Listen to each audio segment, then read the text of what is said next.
Bishi, ngayong hapon nga kasama ko ang isa sa aking kapatid, ang dating konsehal ng aming barangay at ngayon ay kasalukuyang seaman, walang iba kundi si Mr. Raymart Manal. Hello sa iyo, Bishi. Good afternoon. Good afternoon din sa iyo, Bishi. Ayan, so magpakilala ka muna kahit ipinakilala na kita.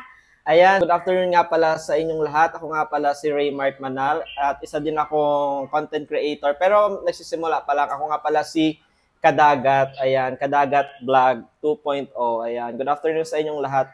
Ayan, so Kadagat, kaya nga naandito ka para mag-bakasyon? Oo, nasa bakasyon ako ngayon. Ilang buwan ang bakasyon mo ngayon? So ngayon is, na siguro mga 1 month or mahigit pa sa loob ng isang buwan. More than 1 month. More than 1 month. Oo, mga 2 months, mga ganyan. 2 months, 3 months, depende. 2 months to 3 months. Pinakamatagal na ang 3 months. 3 months. Ayan, sa Bishi siya nga po pala ang aking ikalawang kapatid. Pangalawa sa aming magkakapatid, kuya ko po siya. Kaya nga tayo naririto para mas makilala ka ng aking mga taga-subaybay. Siyempre, makilala ka rin ng iyong taga-subaybay kasi hindi nila alam na ikaw ay naging konsehal ng ating barangay. Tama ba? Oo, tama yan, Bishi. Dati ako naging konsehal ng aming barangay dito sa Barangay Santa Brigida, Bayan ng Mansalay, Oriental, Mindoro. Ayan, kompleto. Kasi mahirap naman magpaka-formal kasi hindi po talaga kami normal formal. Na lang Ayan, na, normal na lang. Kunwari, nagkikwentuhan na lang kami. Ayan, so, ilang taon ka nung naging konsehal ng barangay? Naging konsehal ako ng barangay, nasa edad 18, 20. Hindi, yung totoo. 20 ako nag-start na naging konsehal ako ng barangay namin. Okay, so 20 years old ka nung naging konsehal. Tapos, ilang taon kang nanungkulan? Kulan ako noon na nag-konsehal ako, mga 2 years. Hindi ko natapos yung aking term kasi nga naghanap ako ng ibang trabaho. Bakit mo pinasok ang politika? Nakakapag-serve ka sa ating mga kabarangay. Ayan, nakakatulong tayo kahit papaano. Although maliit yung sahod dati, pero at least nakakapaglingkod tayo na ipapakita ko, na ibibigay ko yung best ko kung ano yung kakayanan kong maitulong sa ating barangay. Bakit mo iniwan ang pagiging konsehal? Iniwan ko yung pagiging konsehal kasi sa tingin ko bilang isang normal na tao, ayan, hindi naman kasi sapat yung kinikita ko noon nung ako ay naging konsehal ng barangay. Siguro, that time kasi yung sahod namin ay nasa 7,000 or 4,000 lang dahil. 4,000 nga lang pala. 4,000 nga lang pala yung sahod. Yung sahod niya noon. 4,000 lang. Mahigit, oo. Yun yung tapos ang hulog mo sa motor ay? Tapos hulog ko sa motor dati, 2,000. Kaya kulang pa yung sahod ko sa pagiging konsehal ko. Pero tumagal ako ng 2 years. Kasi nga, na-enjoy ko pa noon. Kaya kahit na maliit yung sahod dati, tiniis ko, masaya. Pero hindi ako nanatiling maging konsehal. Kaya naghanap ako ng ibang trabaho sa Manila. Ano muna yung tinapos mo? Ako nga pala mga Bishi, mga Kadagat, ay graduate ako ng Bachelor of Science in Hospitality Management sa Innovative College of Science and Technology sa Bongabon. Ikaw ay graduate ng HRM at pagdating mo sa Manila, ang trabaho mo doon? Pagdating ko ng Manila, hindi naman ako nahirapang maghanap ng trabaho kasi nga ang tinapos ko ay isang HRM kaya nakahanap ako ng isang agency na kung saan ang napasukan kong trabaho ay isang room attendant sa isang hotel sa Makati. Ilang taon kang naging room attendant? Naging room attendant ako mga 8 months lang. Paano naman pumasok yung trabaho ng pagiging seaman? Kasi HRM ka tapos seaman. Dati kasi nung nag-aaral pa lang ako ng HRM, gusto ko na talaga kasi dati magbarko, lalo na marami akong mga pinsan na nagbabarko din. So sila din yung nagsabi na magkuha ka ng HRM para someday kung gusto magbarko, madaling makasakay ng barko. Ilang taon ka naman nung nakasakay ka na? Nakasakay ako ng barko, siguro mga edad ako ng 23. 23. So, 2 23 years ka naging konsehal, tapos 1 year naging room attendant, tapos naging seaman ka na agad. Naging seaman na ako, 23 years old. Since HRM graduate ka, ano ang trabaho mo sa barko? Dati, nung nagsisimula pala ako sa pagbabarko ko, isa akong messman or steward sa barko. Bale, ako yung katulong ng chief cook sa barko pag nagpe-prepare ng mga pagkain. Ayan, may kanya-kanya din kaming sariling trabaho. Mga Bishi, siya ay messman nung una siyang nagbarko. Ilang buwan yung kontrata mo? Unang sakay ko bilang messman, inabot ako ng mga 11 months. 11 months. Oo. Tapos, pagkabalik mo ba ng barko, messman pa din? Oo. After ko ng kontrata noon, umuwi ako noon mga 1 week lang yata yung bakasyon ko noon that time. Yun yung pinaka maikli kong bakasyon kasi nga 1 week, no? urgent. 1 week lang ako nagbakasyon, then bumalik ulit ako sa barko as messman ulit. Okay lang ba malaman namin kung magkano yung unang sahod mo bilang seaman? So, ang dating sahod ko ay inabot lang ako ng 523 US dollar. Nung messman ako. $523 nung ikaw ay messman. Messman. So yan yung mga starting salary ng mga messman. Ngayon naman, pag-usapan natin yung pagiging messman, yung buhay barko, since ikaw nga ay kadagat. Okay. Siyempre, kasi ako wala akong idea dyan. Required ba na marunong lumangoy kapag seaman? So, sa amin naman, bilang mga seaman, mga marino, hindi naman required na marunong kang lumangoy. Kasi hindi naman magtatrabaho ka sa barko, maglalangoy ka doon. Hindi naman yun required na lalangoy ka sa barko. Okay. At least may basic knowledge ka lang sa sa paglalangoy. Sa paglangoy, kahit langoy aso yan o ano. Okay lang. Okay lang.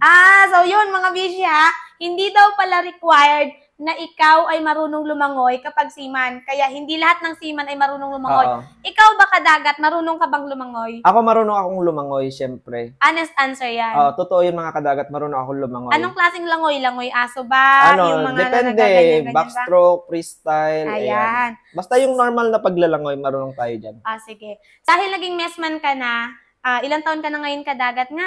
30. Bali, nasa 6 years ka nang nagbabarko. 6 years na ako nagbabarko. Hanggang ngayon ba, messman ka pa din? Hindi na ako messman. Isa na akong ganap na chief cook sa barko. Chief cook? Oo. In other term, yun Kusinero, mayor. Kusinero, mayor. Hindi mayor mga bishi ha. Mayor. Mayor ang tawag sa mga tagapagluto sa barko. Paano ba kahirap magtrabaho sa barko? Para sa akin, hindi naman sobrang hirap, hindi naman sobrang dali, nasa middle lang. Hindi naman talaga mahirap yung trabaho sa barko. Nasa sa inyo din yan kung paano nyo i-handle yung pagtatrabaho sa barko. Nag-i-enjoy ka naman bilang seaman? Ay nako, ako busy kung sa pag-i-enjoy lang bilang seaman. Sobrang enjoy ako sa barko kasi ako yung pinakamakwela lalo na pagdating sa mga kasama, kasayahan, mga party, ganyan. Ako yung number 1 na nangunguna sa barko namin, lalo na kapag kumakain ng lunch, ng dinner. Naho-homesick ka din, naho-homesick. Kagaya niya, nasa bakasyon ka, tapos sasakay ka na ulit ng barko. Nakakaramdam ka ba ng homesick? Siguro ngayon, bilang may asawa na nga ako, nakakaramdam ako ngayon ng homesick. Pero dati, nung wala pa akong asawa, parang baliwala lang, parang normal ka lang na magtatrabaho sa malayong lugar. Pero, to be honest, hindi ako nakaranas ng homesick nung simula akong nagbarko. Kasi, masayahin kasi ako, hindi ako yung malungkuting tao. Kaya hindi ako nakaranas ng homesick. So, palagi kang masaya. Oo, masaya. Dahil sabi mo nga, masaya, pero hindi naman palagi. Ano ang pinakamalungkot na nangyari sa'yo nung ikaw ay nagbabarko? Pinakamalungkot mong experience habang ikaw ay kasalukuyang naglalayag or nasa abroad, nasa barko? Para sa akin, yung mga pinakamalungkot na mga pangyayari sa pagbabarko ko, ayan, yung mga special occasions na wala ako dito sa Pilipinas, Pasko. Like Christmas, Pasko, birthday, may mga namatay na mga kamag-anak. Ayan, syempre nakakalungkot yun, di ba? Doon ka na lang iiyak sa kwarto, gano'n. Pag may namatay. Ayan. Pero talaga, hindi ako nalulungkot sa barko. Pero sabihin mo nalulungkot ka, ganyan na broken. Kasi parang hindi ka naman na broken-hearted sa barko. Na broken-hearted ka ba? Hindi naman na broken-hearted. One time lang nung muntik na kami maghiwalay ng aking misis ngayon. Dati pa yon. Paano mo na-handle ang stress? Na-handle ko naman yung stress ko. Parang konting lang sa kabina, sa kwarto. Tatambay-tambay ka lang doon. Parang doon mo ilalabas yung yung emotion mo pag parang nagagalit ka, nagainis ka, ganun. Parang doon lang, palipas oras ka lang. Pero maya-maya mawawala din naman agad. Nabanggit mo nga kapag nagagalit ka, naiinis ka, bakit? Dahil ba sa mga kasama, ganyan? Meron ka bang experience na, alam mo yun, na parang nanggigil ka sa mga kasama mo, sa boss mo? Ako talaga, to be honest, hindi naman talaga kasi mawawala yan sa barko yung may kinaiinisan ka or nagagalit ka sa isang tao. Normal talaga yan, meron. To be honest, meron naman. Pero nawawala din naman yan. Hindi naman ako nagtatanim ng mga galit or sama ng loob sa mga katrabaho ko. Sa mga kasamahan ko sa barko kasi nga, mabait akong tao. Meron ka bang na-experience na, since tagaluto ka nga, merong kumain ba sa kasamahan mo na sinabihan ka na, ang pangit naman ng luto? Walang lasa. Naka-experience ka ba ng ganun? Anong feeling? Ako naman, wala naman ako naririnig sa kanila na nagsasabi na na pangit yung luto ng mga pagkain na pine-prepare ko sa kanila. Kasi ako, okay lang naman sa akin kung maging open sila. Halimbawa, kapag maging honest. Ayaw nila yung pagkain, gusto ko sabihin nila sa akin na ayaw ko ng luto, ganito, ganyan, para ko pa yung sarili ko. Lalo na kasi, kinikritik yung mga gawa mo. Yung mga gawa, ganyan. Gusto ko yung sabihin nila kung ano yung kulang, ano yung dapat dagdagan, bawasan, ganyan, para at least dagdag kaalaman din yun sa akin. Ma-improve ko yung knowledge ko, lalo na sa pagluluto. Kasi ito na yung field ng ng buhay ko. Pagdating sa posisyon ng barko, yan ang pinakamataas na posisyon na pwede mong maabot? Sa aking department. Sa iyong tinapos. Sa aking department, ito na yun sa barko, pinaka-chief cook. Pinaka-chief cook. Pero sa mga cruise ship, meron pa sigurong iba-iba kasi department sa cruise ship, hindi katulad sa mga merchant vessel ng mga sinasakyan ko. Ikaw ay cargo, merchant, cruise, ano ba? Cargo. Cargo vessel. Oo, cargo vessel. Alright. Mga ilang tao yung mga pinapakain mo? So, ang mga pinakain kong tao is 22. Meron din ako nasakyan na 16 or 17, ganyan. Yan lang nagre-range yung mga tao na pinapakain ko. Totoo ba na kinakatakutan ang mayor sa barko? Kasi may narinig ako na kapag mayor, kailangan daw maging mabait ka kasi may posibilidad daw na lagyan mo ng yung pagkain, ganyan. Totoo ba yan? Bishi, para sa akin, naririnig ko rin yung mga ganyan, mga kwento-kwento na magpakabait ka dyan kay mayor, ganyan, kasi ganito, ganyan. Para sa akin, baliktad naman. Magpakabait ka kay mayor para kapag may request ka, may gusto ka na hingin sa kanya, madali kang bigyan ni mayor. Pero hindi naman totoo. Depende siguro sa ibang mga mayor na or mga chief cook na ganun yung ginagawa nila. Pero para kasi sa akin, parang din yun parang masama talaga yun. Na gawin sa kapwa mo, na patalikod na ginagano mo. So kahit walang mga ganung mga mabait talaga sila sa'yo? Mabait talaga. Kahit na yung mga nanonood dyan sa live or may mga nakasama na yata ako dyan na nanonood. Ayan, marami ata tayong viewers. Kung mabibilang mo sa iyong kamay, ilang bansa na kaya yung narating mo? Mga narating ko na siguro na mga bansa, napakadami na. Siguro mga 40 or 50, ganyan. 50, ganyan. Kasi Anong feeling? Anong feeling na nararating mo yung bansang yon? Siyempre, napakasarap sa pakiramdam na marating mo yung bansa na yon kasi bilang kami mga seaman, napakaswerte talaga namin na makarating sa mga bansa na yon kasi libre, wala kaming ginastos, narating namin yun ng libre. Gumastos lang kami ng pamasahe sa sasakyan para marating yung lugar na masarap talaga na marating mo yung iba't ibang mga bansa, lalo na mga Europe, Amerika, ayan. Ano naman ngayon yung maiiwan mo? Or ano yung gusto mong i-advise sa mga aspiring seaman, sa mga gustong mag-seaman, yung mga minsan, syempre, di ba, ang tagal bago ka makahanap ng, ambawa ako, bagong graduate lang, tapos hahanap ako nung barkong company. Ano ang mai-advise mo sa kanila? Sa panahon kasi ngayon talaga, sobrang dami ng mga nagtapos ng mga pagiging seaman. Kaya, maswerte yung competition talaga. Competition, ayan.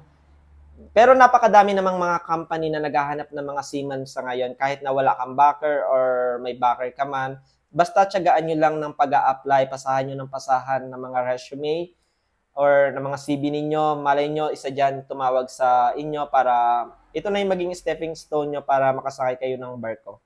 Ayan. Basta tiyaga lang, pray lang, wag mawala ng pag-asa, makakasakay din kayo. Kasi ganyan din yung ginawa ko dati. Pray lang, tiyaga lang. Habang nagtatrabaho ako noon, inaantay ko yung tawag para sa company na bago ko mapapasukan. Mga bishi, siguro nagkaroon na kayo ng basic na idea tungkol sa pagbabarko at siguro naman nakilala nyo na ng very light itong aking kapatid at si ating kadagat na si Raymond.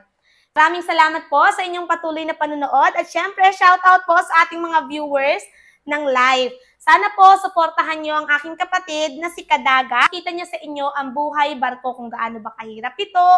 Yung halimbawa dumadaan sila sa mga pirate area, ganyan. Paano ba mga bishi? Hanggang dito na lang muna. Maraming salamat sa inyong patuloy na panonood. Patuloy po sana tayong pagpalain ng ating poong may kapal.